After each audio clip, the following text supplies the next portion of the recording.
نہ کوئی بندہ رہا نہ کوئی بندہ نواز، بندو محتاج و غنی ایک ہوئے، تیری دربار میں پہنچے تو سبھی ایک ہوئے۔ اے مسلمانوں، اللہ کی اس عظیم نعمت کو یاد کرو کہ اللہ نے تمہیں اتحاد دیا، تمہیں اللہ نے ایک کر دیا، تمہیں بھائی بھائی کر دیا۔ وَكُنْتُمْ عَلَى شَفَا حُفْرَةٍ مِّنَ النَّارِ، اور اے مسلمانوں تم جہنم کے گڑھے کے کنارے تھے، تم جہنم میں جانے والے تھے۔ فَأَنْقَذَكُم مِّنْهَا، اللہ تعالیٰ نے تم کو جہنم میں جانے سے بچا لیا۔ تم شرک کر رہے تھے، تم زنا کر رہے تھے، تم چوریاں کر رہے تھے، تم دنیا کی تمام برائیوں میں لطفت تھے۔ اسلام نے آ کر کے تم کو ان تمام برائیوں سے دور کر دیا، تمہیں توحید والا بنا دیا، تمہیں نیک اور متقی بنا دیا، تمہیں جنت میں جانے والے راستے پہ لا دیا۔ اللہ کی ان دونوں عظیم نعمتوں کو یاد کرو۔ اس آیت کریمہ میں آپ نے ایک بات پر غور کیا، اللہ تعالیٰ نے جہنم سے بچانے کا تذکرہ بعد میں کیا اور مسلمانوں کو دشمنی سے بھائی بھائی بننے کا تذکرہ پہلے۔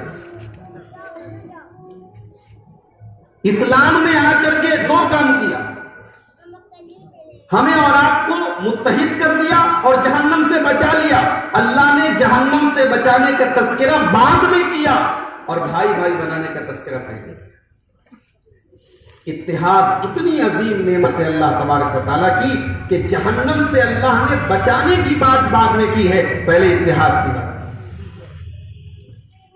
اسی لیے اللہ تعالیٰ سورہ انفال کے اندر فرماتا ہے اپنے نبی کو، اپنے رسول کو خطاب کرتے ہوئے، هو الذی ایدک بنصرہ وبالمؤمنین، اے میرے نبی اللہ نے آپ کی مدد فرمائی اور اللہ نے آپ کو مومنین عطا فرمائے، صحابہ عطا فرمائے۔ ابھی آپ نے عظمت صحابہ کی پوری تقریر سنی ہے، میں سمجھتا ہوں کہ صحابہ کی عظمت کو بیان کرنے کے لیے قرآن کی ایک آیت کافی ہے۔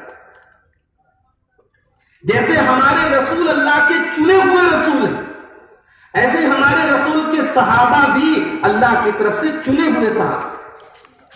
کسی اور رسول کو ایسے ساتھی نہیں ملے، ایسے کمپینین نہیں ملے، ایسے صحابہ نہیں ملے جو جناب محمد رسول اللہ صلی اللہ علیہ وسلم۔ وَالَّذِي أَيَّدَكَ بِنَصْرِهِ وَبِالْمُؤْمِنِينَ، اے نبی یاد کرو اللہ نے آپ کی مدد فرمائی، آپ کو صحابہ عطا فرمائے۔ وَأَلَّفَ بَيْنَ قُلُوبِهِمْ، اور اللہ نے آپ کے صحابہ کے بیچ میں الفت ڈال دی۔ لو انفقت ما فی الارض جميعا ما الفت بین قلوبهم، اے میرے رسول اگر آپ دنیا کی ساری دولت کو خرچ کر دیتے تب بھی آپ اپنے صحابہ کے دل میں الفت نہیں ڈال سکتے تھے، ان کے دلوں کو نہیں ملا سکتے تھے۔ وہ اللہ کی ذات تھی جس نے آپ کے صحابہ کے دلوں کو ایک دوسرے کے لیے ملا دیا، ان کو بھائی بھائی بنا دیا، ان کو ایک دوسرے کا غمخوار بنا دیا، ان کو ایک دوسرے کے لیے جان دینے والا بنا دیا۔ اے نبی آپ دنیا کی ساری دولت خرچ کر کے بھی یہ چیز نہیں کر سکتے تھے۔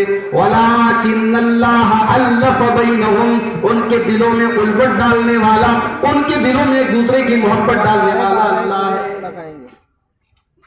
اس آیت سے ایک بات یہ پتہ چلی کہ اتحاد و اتفاق یہ اللہ کی طرف سے ہوتا ہے۔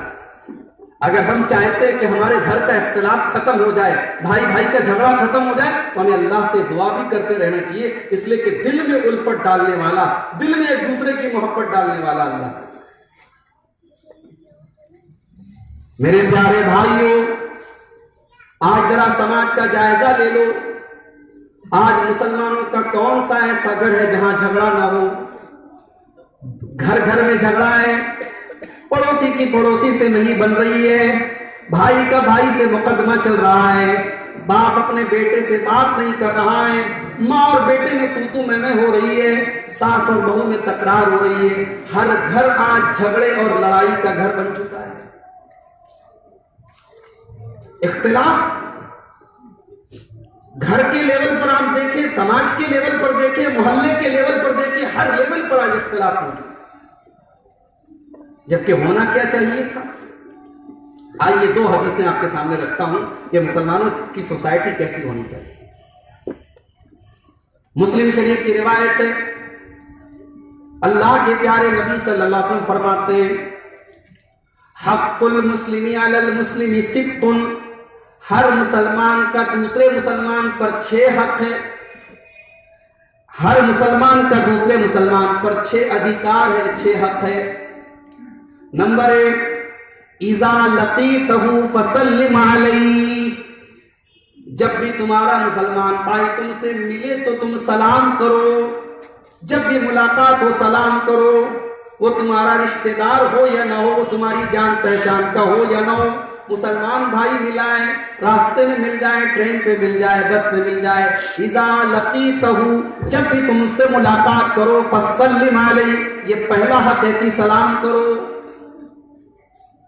نمبر 2، وَإِذَا دَعَاكَ فَأَجِبْهُ، اور جب تمہارا مسلمان بھائی تم کو دعوت دے، اور دعوت کسی گناہ کے کام میں نہ دے، کسی حرام چیز میں نہ دے، کسی شرکیہ چیز میں نہ دے، جائز چیز ہو، وَإِذَا دَعَاكَ، شادی میں دعوت دے، عقیقہ میں دعوت دے، ولیمہ میں دعوت دے، وَإِذَا دَعَاكَ فَأَجِبْهُ، تو دعوت قبول کرو۔ نمبر 3، وَإِذَا اسْتَنصَحَكَ، اور جب تمہارا مسلمان بھائی تم سے مشورہ مانگے، تم سے رائے مانگے، کاروبار کے سلسلے میں، لڑکا لڑکی کے رشتے کے سلسلے میں، کسی آدمی کے بارے میں جان پہچان کے سلسلے میں، جب بھی تم سے وہ رائے مانگے، مشورہ مانگے، فَانصَحْ لَهُ، تو صحیح رائے دو، صحیح مشورہ دو۔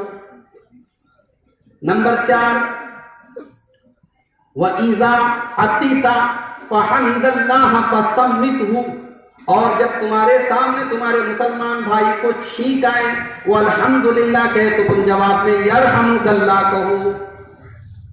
وَإِذَا مَرِضَ فَعُودْهُ، اور 5ویں چیز یہ ہے کہ جب تمہارا مسلمان بھائی بیمار ہو جائے، بستر پڑ جائے، تو تم اس کی عیادت کرو، اس کی حال چال لینے کے لیے، بیمار پرسی کرنے کے لیے جاؤ۔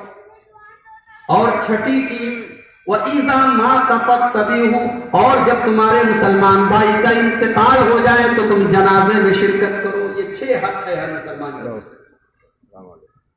اب آپ غور کریں، جب آپ کسی سے سلام کریں گے، آج جب کسی سے جھگڑا ہوتا ہے تو سب سے شروعات کس سے ہوتی ہے؟ اس سے سلام کلام ہوتا ہے۔ یہ 6 حق ہے۔ ابھی بات کریں گے۔ کسی سے جھگڑا ہو بھی جائے تو شریعت کیا کہتی ہے؟ بہت غصہ آ گیا آپ کو تو شریعت کہتی ہے میکسیمم 3 دن تک آپ اس سے سلام کلام بند کر سکتے۔ لا یحل لمسلم ان یہجر اخاہ المسلم فوق 3، اللہ کے پیارے نبی فرماتے ہیں کہ 3 دن سے زیادہ کسی مسلمان سے تعلق ختم کرنا، سلام کلام بند کرنا جائز نہیں ہے، حلال نہیں ہے۔ اسلام نے اختلاف کو دور کرنے کے تمام راستے بند کر دیے۔ سلام کرنا ہے، آپ بیمار ہو جائے عیادت کرنی ہے، یہ آپ کے اوپر نہیں ہے کہ کرے نہ کرے، حق ہے۔ حق سمجھتے ہیں نا؟ حق ہے آپ کے، آپ کو ادا کرنا ہے۔ مسلمان ہے، آپ کا پڑوسی، آپ کا رشتہ دار ہے، آپ کا بھائی ہے، آپ جائیں عیادت کریں، مر گیا ہے جنازے میں جائیں آپ۔ اسلام نے اس طریقے سے اختلافات کو ختم کیا۔ ایک اور حدیث دیکھیے، یہ بھی مسلم شریف کی روایت ہے، اللہ کے پیارے حبیب صلی اللہ علیہ وسلم فرماتے ہیں لا تحاسدوا، اے مسلمان تم ایک دوسرے سے حسد نہ کرو۔